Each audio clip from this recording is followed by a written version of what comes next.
హే కిడ్డూస్, ఈ రోజు స్టోరీ ఎగరలేని పక్షి, the bird who couldn't fly. పిల్లలు, మీరు ఎప్పుడైనా ఒక పక్షి ఎగరలేకపోతే ఎలా ఉంటుంది అనుకున్నారు? మనకు ఆ పక్షి కథ వినాలి కదా. మరి ముందుకు వెళ్ళి ఎగరలేని పక్షి కథ మొదలు పెట్టేద్దాం. ఒకసారి ఒక అందమైన అడవిలో చిన్న పక్షి పేరు బుజ్జి.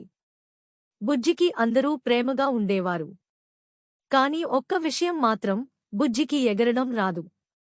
అదేంటో చిన్న పక్షి ఎగరలేకపోతే దాని స్నేహితులు అంటున్నారు, బుజ్జి, ఎప్పుడూ నేలమీదే ఉంటావు, ఎగరటం నేర్చుకో. బుజ్జి చాలా బాధపడింది. కాని ఏమి చేయగలదు? తన రెక్కలు బలహీనంగా ఉన్నాయి. పిల్లలు, మీరు బుజ్జికి సలహా ఇస్తే ఎగరడం నేర్చుకుంటుందా? హే బుజ్జి, ప్రాక్టీస్ చే అని చెప్పుకుందాం. ఒకరోజు పెద్ద పక్షి అయిన పంచు బుజ్జితో మాట్లాడాడు. ఎగరడం గురించి చింతించకు. నీకు ఎగరడం రాకపోతే నువ్వు ఇంకో అద్భుతమైన పని చేయగలవు. నాకేమి ప్రత్యేకం పంచు అన్నా? పంచు నవ్వుతూ చెప్పాడు, అదే నీకే కనుగొనాలి. ప్రయత్నించు. ఒకరోజు ఆకాశంలో పెద్దగా గాలివాన వచ్చింది. అందరూ భయపడిపోయారు. కానీ బుజ్జి భయపడలేదు.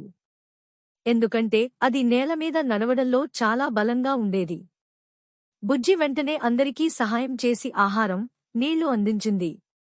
ఎగరలేని పక్షి అందరి హీరో అయింది.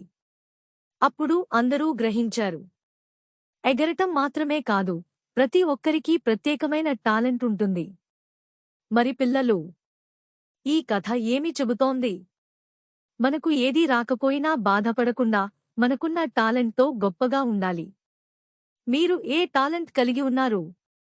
దయచేసి మీకు నచ్చిన పనులు చేయండి. ఈ కథ నచ్చిందా? ఇంకోసారి మరికొత్త కథతో కలుద్దాం. Thank you for watching. Please do like, share and subscribe to our channel. By by పిల్లలు.